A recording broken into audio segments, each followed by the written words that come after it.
The State Secretariat for Cooperatives has received a delegation from Fujian Agriculture and Forestry University of the People's Republic of China to introduce Juncao technology in Timor-Leste.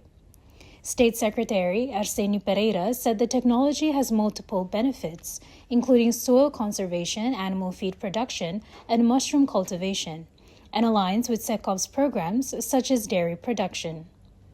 Already implemented in over 100 countries, Juncao is considered highly suitable for Timor-Leste's conditions, including mountainous and coastal areas.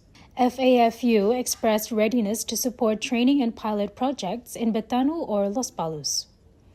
A technical mission from FAFU scheduled from 14th to 20th January 2026 will assess feasibility and develop an action plan for the pilot phase, with support from WFP and the Chinese government.